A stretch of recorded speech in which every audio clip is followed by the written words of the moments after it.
Franguinho Sem Censura, a resenha esportiva em que a linha é não ter linha.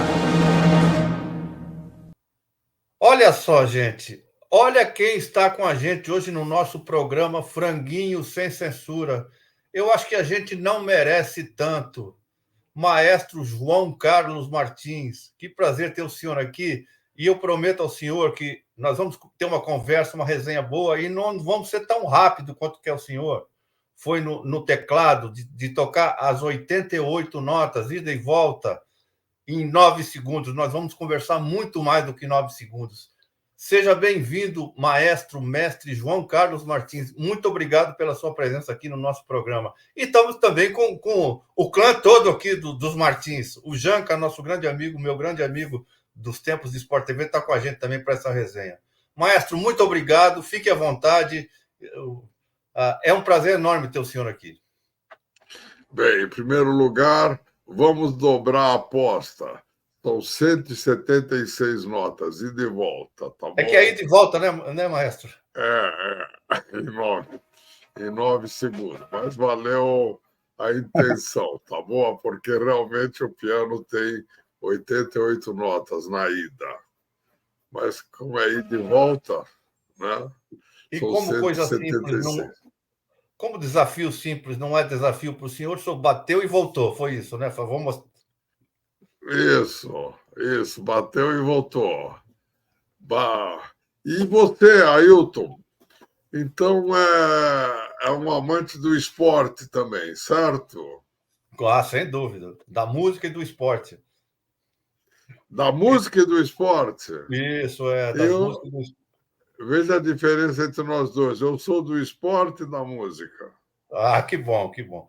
Então eu vou abrir para o Janca, que teve um convívio muito mais estreito do que o meu, para o Janca começar as perguntas aí. Janca, fique à vontade, meu amigo. Então, eu queria perguntar sobre a biografia, agora que o Jamil Chad lançou a seu respeito, como é que foi trabalhar com o Jamil, que é um jornalista muito bom e é um jornalista muito ligado ao esporte também, porque na época das denúncias contra o Blatter, Marco Polo Del Nero, Marinho, etc. e tal, ele foi uma personalidade muito importante na imprensa. Como é que foi trabalhar com ele? Esse é o livro que o Jamil escreveu e o Washington Oliveto fez a contracapa e no final ele escreve: esse maestro não tem conserto com essa, entende?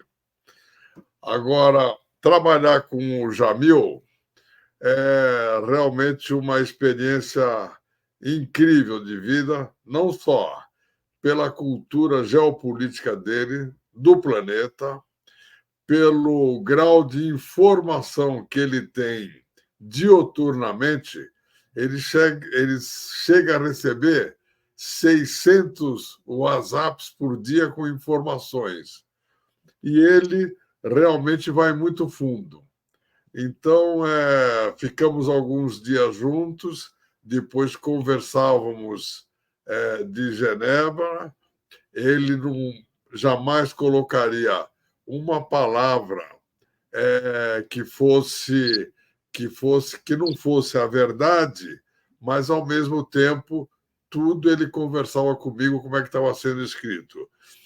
Quando ele mandava cada capítulo, quando chegava nas últimas linhas, eu ficava até com lágrima nos olhos.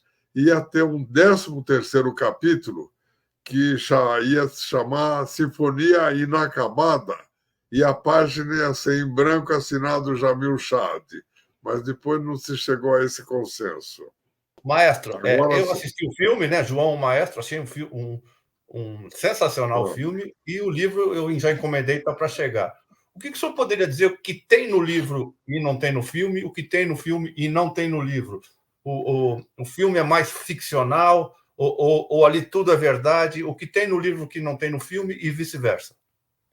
No filme, 20% é ficção, ou 30%, 70% realmente faz parte da realidade, mas o livro é outra história.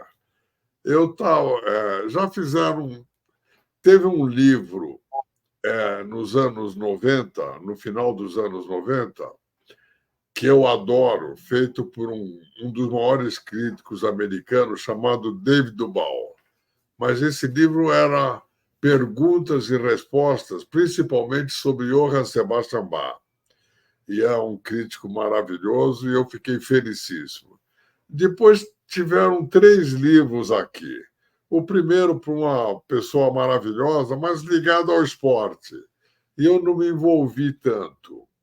O segundo foi para um amigo meu que estava doente, aliás, infelizmente ele faleceu, um grande repórter, foi até editor do Globo Repórter, mas ele estava numa situação mais delicada e ele escreveu o livro e ele entrevistou mais outras pessoas.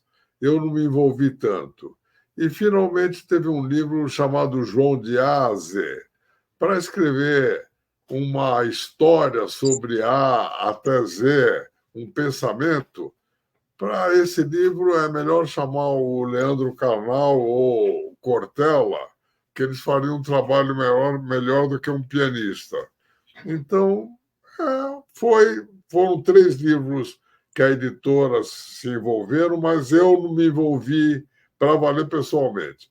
Aí eu estava com um amigo meu chamado Jorge Legman, ele estava sentado tomando café, de repente eu vejo que ele está falando com uma pessoa, uma senhora chamada Sônia, e ele fala, por que vocês não escrevem um livro sobre o maestro? E aí ele estava no Viva Voz, eu olhei assustado para ele e eu vi ela responder, não, já tiveram 3 livros, não faz parte do nosso perfil agora. Quando ele estava desligando o telefone, e eu falei, Jorge, não toca nesse assunto, já teve livro, filme, tudo, não toca nesse assunto. E ela ouviu eu falar isso. Mas quando ele ia desligar o telefone, eu falei para ele, mas e se o Jamil Chad escrevesse esse livro? Aí eu ouço ela responder, essa é uma outra história, agora nos interessa. Então, porque eu falei, está na hora de eu contar meus defeitos, meus acertos da minha vida, eu ter coragem de enfrentar a realidade. Tudo que aconteceu, os erros eu procurei corrigir, os acertos eu procurei aprimorar, mas aos 83 anos, por que ter receio de contar os seus defeitos? Porque eu acho que isso serve de exemplo para a nova geração, para enfrentar a realidade. Inclusive, uma coisa, a mãe do Janca sabe disso perfeitamente, eu tive realmente num jogo de futebol, a história eu jogava no Central Park nos sábados, entrou uma pedrinha realmente no meu braço, saiu sangue, mas eu fui para uma farmácia local e nessa farmácia passei lá água oxigenada, botei umas bandagens e voltei para o jogo. Só que 2, 3 meses depois começou a atrofiar esses 3 dedos. E aí foi realizada uma operação pelo maior neurocirurgião da época, chamado Josef Ransohoff, e ele conseguiu fazer uma correção dessa lesão no nervo ulnar. 1 ano depois, até eu ia com o João Gilberto fazer a fisioterapia no New York University Hospital. 1 ano depois da lesão, eu fiquei bom. O que eu nunca fiquei bom, e desde os 18 anos, é que desde os 18 anos eu tinha, no final de concertos, movimentos involuntários. E por causa desses movimentos involuntários, que é a distonia focal do músico, que foi considerada doença rara. Aliás, o maior pianista americano, Leon Fleischer, tinha a mesma doença que eu. Hoje eu faço parte do boarding da fundação dele, que faleceu há uns 2 anos atrás. É tanto que o Tedros Adhanom, ele mandou a diretora do Departamento de Saúde Mental, no meu último concerto no Carnegie Hall, fazer uma conferência de imprensa para 135 jornalistas, com cientistas do Japão, da Coreia do Sul, da Europa, dos Estados Unidos, da América Latina, que vieram para essa press conference. E cada um está procurando um caminho para ver se encontra uma solução. Então, o que eu fiz na vida foi driblar o cérebro durante muitos anos. Então, muitas vezes eu venci várias batalhas, perdi várias guerras, tive que interromper às vezes, mas foi uma luta que, no final, os médicos falaram não dá para tocar mais profissionalmente. E aí eu comecei a carreira de maestro. Eu queria fazer uma pergunta, posso fazer, Amalfi? Porque o Rui Castro, que está na Academia Brasileira de Letras, ele tem uma tese que não se pode fazer biografia de alguém vivo. Ele falou, biografia você só faz quando a pessoa morreu. O que você acha disso? Eu adoro o Rui Castro, mas acho que ele está totalmente errado. Por quê? Por exemplo, fizeram a biografia do Nelson Freire agora.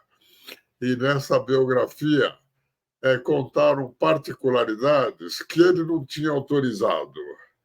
Então, aonde ele estiver, eu acho que o Nelson está no céu, não está nem no purgatório. Mas lá do céu ele deve estar muito bronqueado com essa biografia, entende? E foi muito ruim, né, a biografia. Eu li a biografia, foi muito fraca, né? Você leu? Mal, eu li a biografia. Eu achei a biografia muito fraca e maldosa também. É maldosa e é como, por exemplo, o filme do Leonardo Bernstein. Fizeram um filme do Leonardo Bernstein.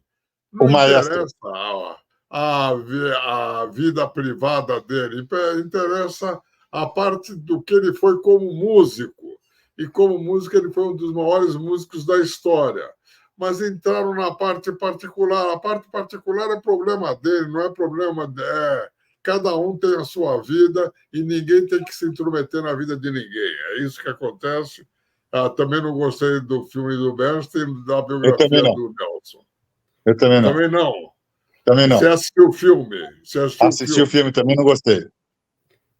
A parte musical parece muito pouco. Exatamente, muito pouco. Aí eu vou pedir para você fazer um esforço sobrenatural e um dia que você tiver a oportunidade de ler o Indomável também, porque você é testemunha viva e você vai ver que está tudo lá, tá bom? Tá bom. Bom, Janca, tá bom. Tá bom. Janca, antes de a gente entrar na Portuguesa, porque nós vamos entrar na Portuguesa, nós vamos fundo na Associação Portuguesa de Desportos, né? Sobre o Nelson Freire, tem um documentário maravilhoso em que ele participa. Ele é o ator principal, né? É ele, né? O documentário é ele, é fantástico. Isso, o documentário é fantástico. Do Fernando Meirelles. Não. Do João Moreira Salles. João Moreira Salles, isso. Exatamente. Desculpa, João Moreira Salles.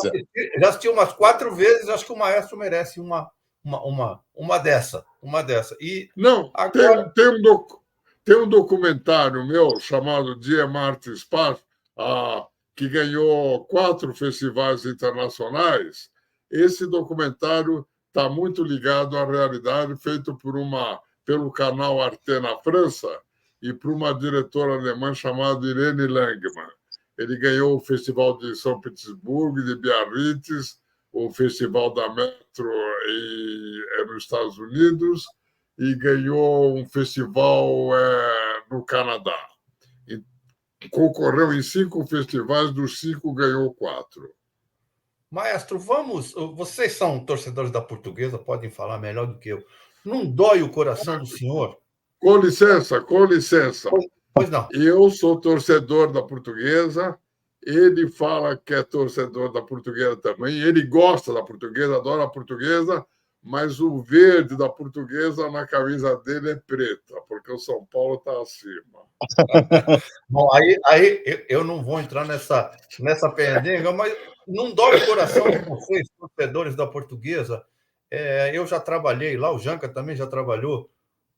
Um estádio ótimo, numa localização ótima, está caindo aos pedaços, com todo respeito, e a Portuguesa, que está no coração de vocês e está no coração de todo paulistano. Acho que a Portuguesa e o Juventus está no coração de todo paulistano. Não dói o coração de vocês? A Portuguesa está nessa draga, desculpe, ao pé da letra, nessa draga. Vocês podem falar à vontade aí que... Com licença, se você visitar o CT da Portuguesa, você vai ficar impressionado. É de primeiro mundo. Tem 9 campos de futebol. É bom mesmo, é bom mesmo. Isso. Tem 9 campos de futebol, inclusive empresta um dos campos para o futebol feminino do Corinthians. Os gramados estão perfeitos. Agora estão construindo um hotel, inclusive lá. Agora já estamos. E a Portuguesa não merecia perder do Santos. Se não perdesse do Santos, ela, além da Série D, ela estaria na Copa Brasil. Entende? Ela não merecia perder aquele jogo. Mas a Portuguesa já está na D. Eu resolvi, estou estudando 8 horas por dia piano, e daqui 1 ano e meio quando eu vou me aposentar, fazer minha despedida dos palcos, dia 9 de maio, no Carnegie Hall de Nova York, em 2025. Depois disso, eu quero continuar como educador musical pela experiência que eu ganhei nesses 20 anos e talvez recomeçar uma carreira internacional com a mão esquerda. Eu sou da opinião que não quando é uma lesão, aí você não pode dominar a lesão. Mas se é uma doença rara, eu não quero que o cérebro tome conta do meu corpo, quero eu tomar conta do cérebro. Estou estudando 8 horas por dia para ver se aos 85 anos, 86 anos, eu recomeço uma carreira internacional com a mão esquerda. Vamos ver, por que não? Então, a Portuguesa está na Série D. Quem chega na Série D pode chegar na C no ano que vem. No ano que vem, isso. Foi boa correção. Eu estou tão entusiasmado que eu acho que já está. Se já tivesse, eu já estaria deprimido, preocupado com dela cair. Mas ela está na Série D. Então, ela na Série D, se ela chega na C, e as 2 vezes que ela não caiu no Paulistão, cá entre nós, uma foi o milagre de Mirassol, e a segunda não caiu só com 10 pontos, né? Agora, fazer uma pergunta também. Você não gosta, eu sei, de falar muito de política. Como você vê a polarização de hoje e como você vê seu passado, que teve um momento muito polêmico e chato ligado à política? Como é que você vê hoje? Eu vejo da seguinte forma, inclusive falei isso no Canal Livre no domingo, eu realmente tive um problema político por participar de uma campanha, que era iniciativa, não era dinheiro público, era de empresa para empresa, era o que eu queria dizer que era um financiamento ilegal de campanha, eu estava errado, tudo isso está no livro. Erros e acertos na política, eu contei tudo, duvido que alguém tenha coragem de contestar alguma coisa do que está no capítulo do livro, tanto que o livro tem QR Code, enquanto em todos os capítulos você pode ouvir como é que eu tocava na época. Agora, quando chega na política, eu não tenho QR Code, porque eu não toco piano, não tocava piano na época. Então, eu vejo que a minha participação foi um erro, é um cadáver que eu vou levar até o final da vida. Eu sei que apareceu a palavra preconceito contra mim, mas não era um problema. Agora, se eu tivesse participado da campanha e depois se eu tivesse assumido um cargo no governo, como era a ideia inicial, e aí protegido as empresas que trabalharam na campanha, isso é corrupção. Foi financiamento ilegal porque não era dinheiro público. Agora, a polarização de hoje, eu vejo de uma forma muito triste e realmente o mundo está tendo uma transformação enorme quando você vê a última eleição da União Europeia, você vê que poderemos ter tempos turbulentos daqui para frente. Essa é a minha opinião. Agora, falando só uma coisa sobre isso... Não, só quero saber se... Oi, pode falar. Pergunta. Posso falar? Falando sobre isso, assim, porque eu e meu pai, a gente sempre teve uma relação turbulenta, digamos assim, não é, pai? Uma relação turbulenta. Mas antes de tudo, de amor. Mas turbulenta. De amor, mas turbulenta. E mesmo politicamente, na época, por exemplo, que meu pai estava em campanha, eu votava em candidatos da oposição em relação ao meu pai. Eu sempre votei Erundina, votei no Suplicy, que são pessoas que meu pai respeita muito hoje. Você, com certeza, já falou várias vezes muito bem. Erundina, o Eduardo Suplicy, Marta Suplicy, são todos muito amigos seus. Mas uma coisa que eu achava muito boa do meu pai, tinha me perguntado essa semana uma coisa que eu achei curiosa. O que eu aprendi com os meus pais? Eu tinha que falar uma coisa do meu pai e uma coisa da minha mãe. E aí eu fiquei pensando, meu pai tinha uma coisa que era muito boa na nossa infância. Meu pai tinha uma casa que tinha um campo de futebol. E aos domingos de manhã tinha jogo de futebol na casa do meu pai. Aos sábados à tarde tinha jogo de futebol na casa de uma outra pessoa do condomínio. Não sei se você se lembra, pai. Isso, sábado na casa de um cara, domingo de manhã era na casa do meu pai. Na casa do meu pai tinha uma coisa que sempre foi muito democrática. Então, entrava todo mundo, tinha comunidade lá perto, tinha favela, né? E o pessoal, todo mundo entrava na casa. E era uma casa que não tinha muro, não é verdade? Na piscina, então, entrava na casa, jogava futebol, todo mundo, sem exceção nenhuma. Todo mundo entrava na piscina, todo mundo almoçava, jantava, tinha suco, lanche para todo mundo. A casa era absolutamente aberta.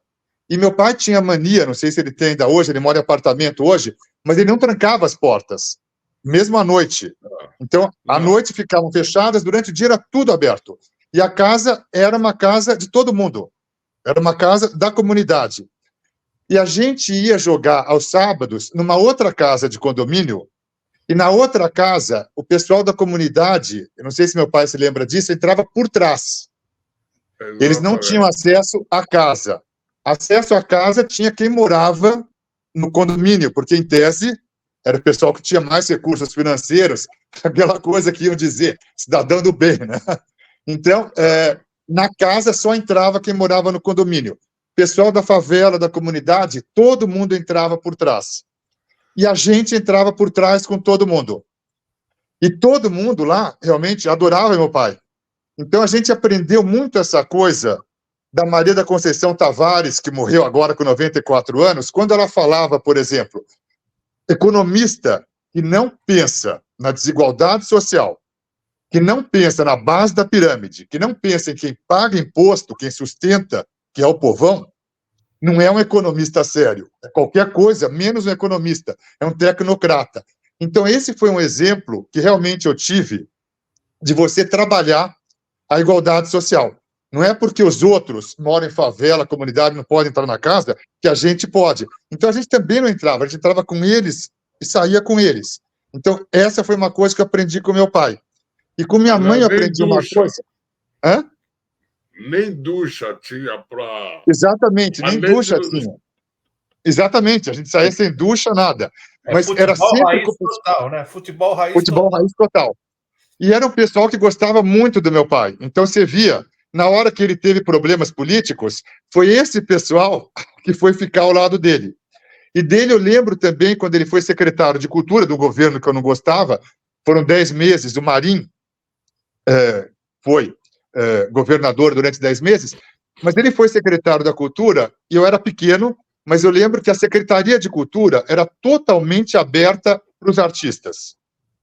E, claro, a maioria dos artistas de esquerda, e era um governo de direita, mas todos tinham acesso ao gabinete, acesso ao meu pai. Então, isso era uma coisa de democracia e de trabalhar a arte. Fala. Posso interromper você? Pode. Inclusive, filho, foi o SNI veio na minha sala quando eu tombei o Teatro Oficina do Zé Celso, quando eu fiz a primeira Marcha da Mulher com a Ruth Escobar, quando eu tombei o TBC por causa do Abu Janra, com Aziz Abissaber, que era uma pessoa sensacional, quando o primeiro tombamento de bem natural na Serra do Japi, Serra do Mar, quando você vê, se fosse respeitado o tombamento da Serra do Japi, talvez nós não tivéssemos tragédias como nós tivemos e como na Serra do Mar. Então, era a porta também, que ele falou, é verdade, a porta ficava aberta para tudo quanto era artista, entende? Para todos os artistas. Agora, o Janca tem uma mãe... Era uma secretaria de esquerda num governo de direita. Seria Exatamente. Isso. Era uma secretaria de esquerda num governo de direita. E o Janca tem, aliás, é citado no meu livro, eu fiz questão, está escrito o seguinte, que logo no começo, os nomes e a privacidade de todos os familiares de João Carlos Martins foram preservados, com exceção dos seus pais, que já não estão mais entre nós. Eu não cito nenhum nome. Quando eu passo pela mãe do Janca, eu simplesmente digo, no primeiro casamento, com uma pessoa de família de artistas, porque ela não é nada mais, nada menos que sobrinha neta do Lazar Segal. E para mostrar que as artes estão acima da ideologia, por acaso o Jamil Chad conseguiu... Aliás, tem aqui uma carta do Nelson Freire para mim, dizendo que eu tocava para as pessoas que entendem além do óbvio, mas aqui tem uma foto que eu gosto muito, que o Jamil Chad fez questão, que a música, as artes estão acima de ideologias. Você pode ver que aqui tem a fotografia, a Condoleezza Rice, me cumprimentando, falando I can't believe que eu estou te conhecendo agora. E aqui um concerto que eu fiz para nada mais, nada menos que para o Vladimir Herzog. Aqui em cima está eu regendo, aqui. Eu regendo e todo o concerto ficou o painel com o rosto do Vladimir Herzog. Então, acho que as artes estão acima de ideologias. E uma outra coisa que eu acho, só para completar, Malta, que acho que é muito importante, uma outra coisa que eu aprendi, na infância, aí mais com minha mãe, a coisa de você brigar pelas coisas. Então, eu lembro, meus pais separaram, eu era muito pequeno, acho que eu tinha 2 anos e meio. Então, eu sou do primeiro casamento, eu sou o filho mais velho, eles separaram, eu era muito pequeno. E eu estudei num colégio chamado Lourenço Castanho. A diretora era a tia Luísa, mãe do Juca Kfouri. A mãe do Juca Kfouri era a diretora do meu colégio. E teve uma vez que teve uma festa de um colega de classe, e eu lembro que entregaram o convite, ele entregou para a classe inteira, menos para mim e para a Paula, porque nós dois, era uma colega minha de colégio, eu lembro até o nome dela, porque éramos 2 filhos de pais desquitados, na época nem havia divórcio, era desquite. Então nós não fomos convidados, os 2 únicos. Minha mãe, quando soube, dia seguinte, ela foi ao colégio reclamar. Não tem cabimento os 2 não serem convidados, porque são filhos de pais desquitados.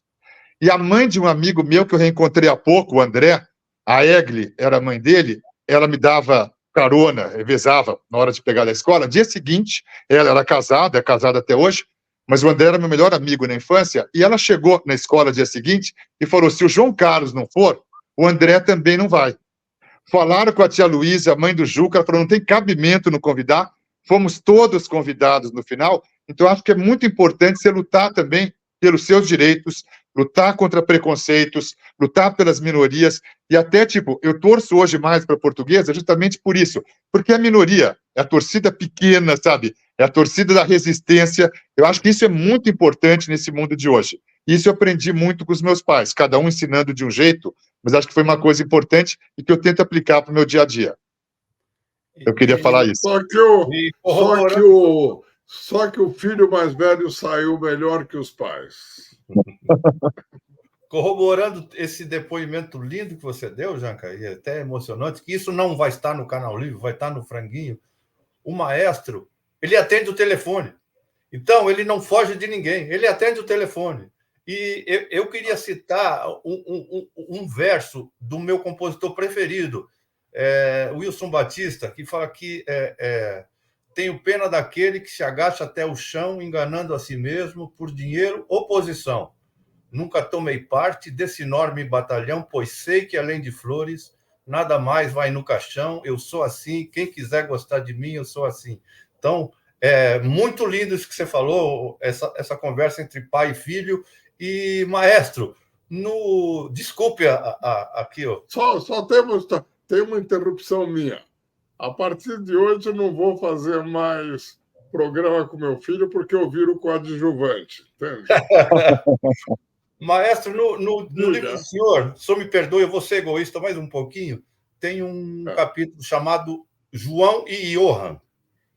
Eu quero mudar esse capítulo, João e João. O João é o Gilberto. Por favor, fale um pouquinho do João Gilberto, porque ele aliás, ele fez aniversário no mesmo dia que eu. Faz aniversário no mesmo dia que eu. Agora. Dia 10. Né? Então, fale um pouquinho do João Gilberto, a convivência que o senhor teve na fisioterapia, 2 gênios brasileiros conversando. O João Gilberto, ele morava em Nova York. Eu fiz muitos concertos. Aliás, dia 9 de maio do ano que vem é a minha 30ª apresentação em Nova York, contando Carnegie Hall, Lincoln Center, Hunter College, Y, Metropolitan Museum, é a 30ª. Eu já fiz 29 apresentações lá. Então, mas o João Gilberto, às vezes eu ia só por 15 dias para 2 apresentações, 3, 4. E o João Gilberto, ele gostava de jogar ping-pong na casa dele. E a gente falava por telefone, ele falava, olha, música tem que ser como jogo de ping-pong. Não é pim, pam, pam, pam, é pam, pá, pam, pá, pá, pá, tá, tá, tá. Entende? Ele falou, música é assim. E aí eu fiquei supersticioso. Eu, naquela época, toquei umas 5 vezes no Lincoln Center. O João Gilberto, ele falava para mim o seguinte, João, antes de entrar em palco, tem que ter aquela poeirinha cósmica. Eu falava, ele falou, é como o jogo do ping-pong, não se espera, não se esqueça disso. E aí nós fazíamos fisioterapia juntos. O meu realmente era um problema de uma lesão dessa pedra que está aqui, a marca, que entrou aqui no nervo ulnar. Mas este que é aí que eu estou satisfazendo, trazendo de volta a verdade. Isto me prejudicou durante 1 ano, mas não foi o problema da minha vida. Mas o meu empresário, o Jay Hoffman, que era um empresário fantástico, ele me chamou um dia, eu pensava que era para cancelar eu como artista dele. E ele falou para mim, João, eu que criei o Mozart Festival no Midnight Concert at Carnegie Hall, ele alugava o Carnegie Hall e o Lincoln Center 20 vezes por ano, ou 30, e ele falou, João, todo mundo acha que o teu problema é psicológico e você tem medo de público. Eu falei, não, eu tenho movimentos involuntários. Ele falou, oficialmente, até o dia da minha morte, a história oficial é a pedra no braço, porque isso saiu em todos os jornais. E até eu morrer, essa é a história oficial. Combinado? Eu falei, combinado. Aí eu falei para ele, se eu morrer antes, você também é essa história oficial. No dia que ele morreu, foi que eu resolvi começar a contar a verdade, e é isso que está aqui no livro.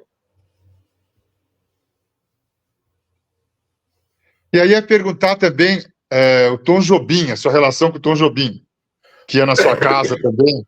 Isso. O Tom Jobim era uma pessoa incrível. Às vezes eu acabava de estudar, a gente se encontrava, conversava, e um dia, andando no parque, ele falou para mim, olha, João, o brasileiro e o americano são dois povos idênticos. Eu falei, como, Tom? Ele falou, porque o americano acorda e começa a criticar o healthcare, começa a criticar o serviço de imposto nos Estados Unidos, de transportes, o serviço educacional, e é assim o americano. E o brasileiro também acorda e começa a meter o pau nos Estados Unidos. Então, são dois povos iguais. Maestro, para a gente encerrar, eu vou fazer um desafio aqui. Eu vou abrir, vocês dois terminem, por favor.